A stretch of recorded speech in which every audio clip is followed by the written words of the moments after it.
Good day, sir. I am Carl B. Acain. I am Alvarado. Our report is part 1, chapter 1. About Western ethics personalism. Western ethics teaches Man has self, man is an individual, man is a person.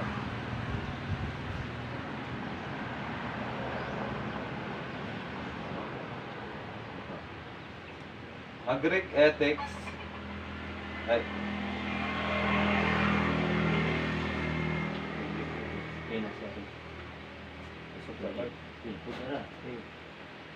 A. Greek ethics. Number 1. Ethical teaching of Socrates. Man's supreme goal is happiness, and it can be attained by doing right. Happiness demands two things: goodness and virtue. An ethical person is happy by doing good and what is right. Number 2. Ethical teachings of Plato possess that there are two domains of reality: ideal, which is eternal, immutable, self-existing, and indestructible, and phenomenal, which is material, mutable, teleological, and destructible. Man is a metaphysical dichotomy between body and soul. Speaks of four basic virtues. A. Wisdom, or arises in the rational soul. B. The courage, arises in the spiritual soul. C. Temperance, moderation, and arises in appetitive soul. And D. Justice, whole field of the conduct of the individual. Number 3. Ethical teaching of Aristotle. A. Ethics of self-actualization. B. Tells us that virtuous person is a person who lives in reason and is happy, active in exercising virtues. This diagram below may help us have view of Aristotle's insights on virtue, which is the main. B. Christian ethics. Number 1. Ethical teaching of Jesus Christ based on the sacred scriptures. A.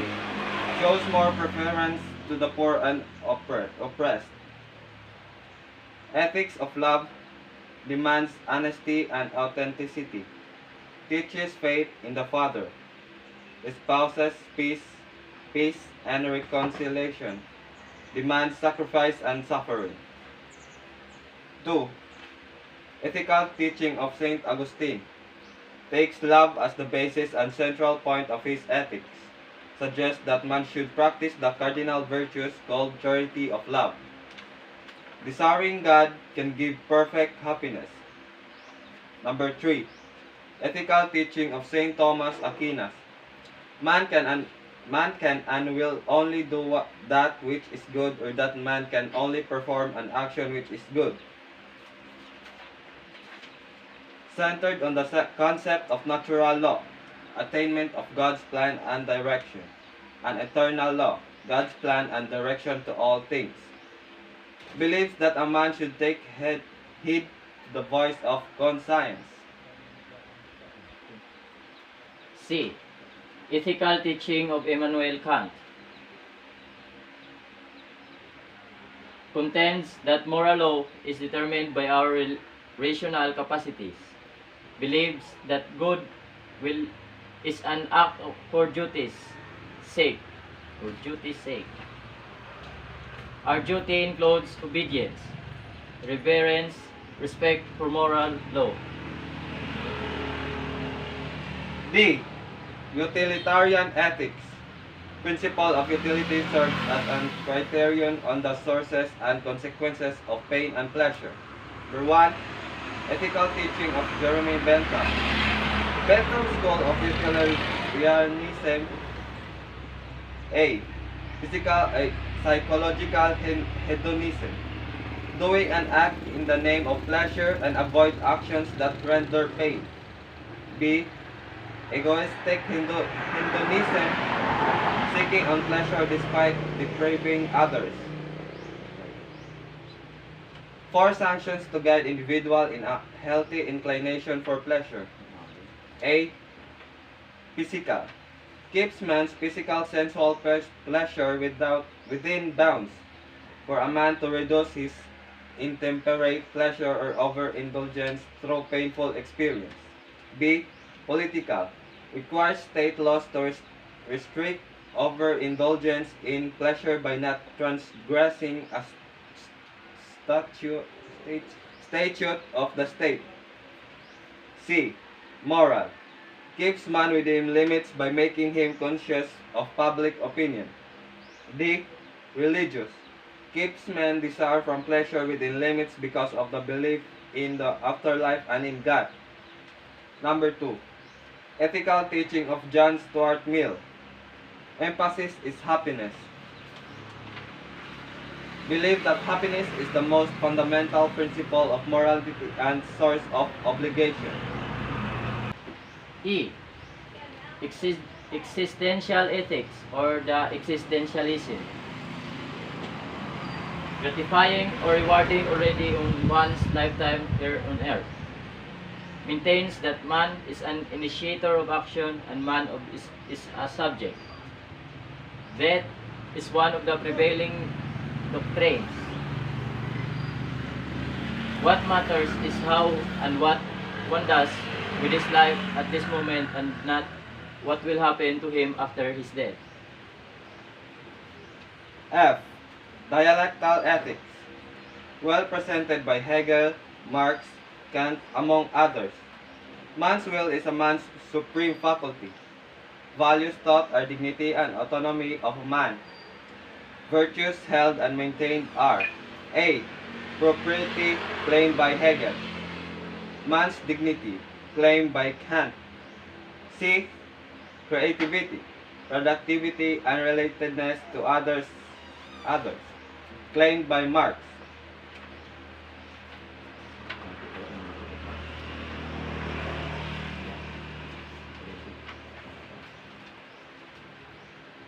G.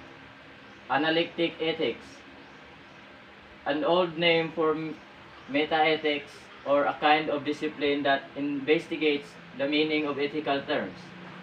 It includes A. Naturalistic, holds that ethical statements can be translated into an ethical statement. B. Non-naturalistic, contradicts naturalism. Ethical statements cannot be translated into non-ethical ones. C. The emotivistic, maintains that ethical statements are used to condition one's behavior. H.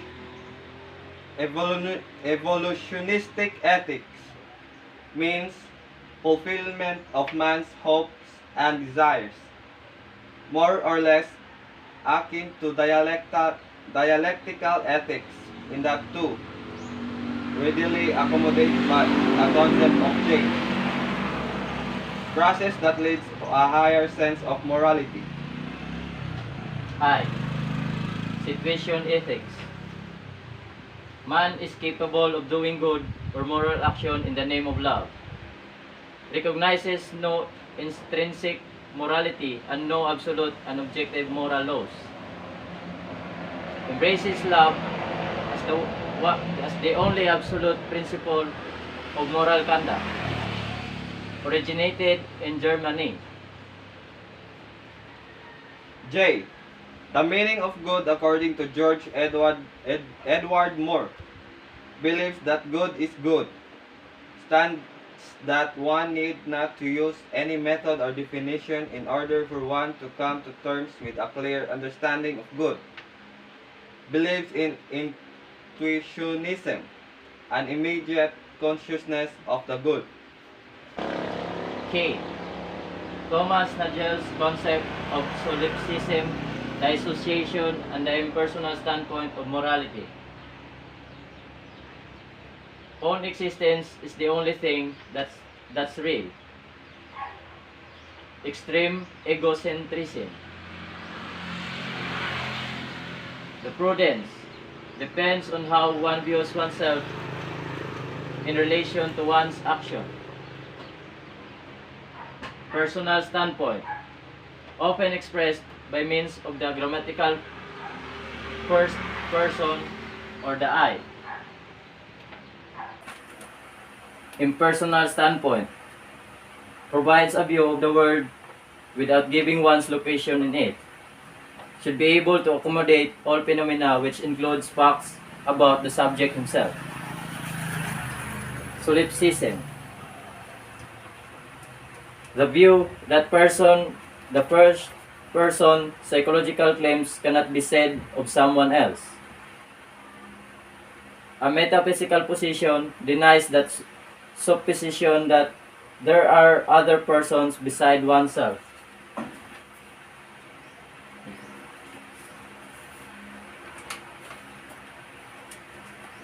Dissociation, a form of solipsism where claims have to be dissociated from the idea of oneself as merely a person among others. Does not give room for personal practical judgments that could be applicable to all persons.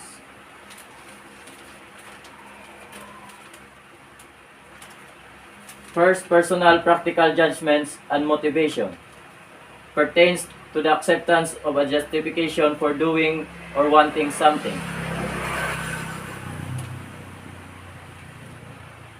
Three possible views relative to the relation between first person, practical judgment, and motivation. 1. Judgments about what one should do have no role in the justification of motives because motives cannot be justified. 2. Judgments about what one should do provide the premises for truly practical judgments. 3. First person practical judgments by themselves possess motivational content. L. Ralph Barton Perry's concept of value, morality, and moral concepts. Meaning of value. Primarily subjective, yet its author must also consider the objective validity of that which he values. Meaning of morality. Man's endeavor to harmonize conflicting interests, to prevent conflict when it threatens, to remove conflict when it occurs, and to advance from the negative harmony of non-conflict to the positive harmony of cooperation. Interpretation of moral concepts sketches two meanings of good, general sense and special sense. General sense, good means the character which anything derives from being the object of any positive interest. Whatever is desired, like enjoyed, willed, or hoped for, is thereby good. Special sense, morally good is the character imparted to objects by interests.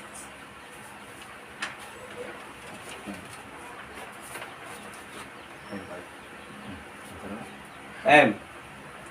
Tom Beauchamp's views of justification of morality itself opens with can one rationally justify a moral character or ought to live a moral way of life.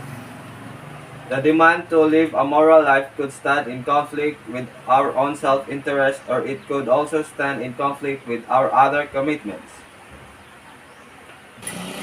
N. David Gotter's concept of morality and advantage. Morality is a system of principles such that it is advantageous for everyone if everyone accepts and acts on it. Yet, acting on the system of principles requires that some persons perform these advantageous acts. Three characteristics of this understanding of morality. A. Conduct based on immediate interest. B. Conduct which is prudent. C. Conduct which promotes mutual advantage. Morality as a system of principles can only be realized if all parties, moral agents, would really live a moral life. If all human beings are trying their best to live a moral life, then rationally we can justify morality because it is advantageous to all of us.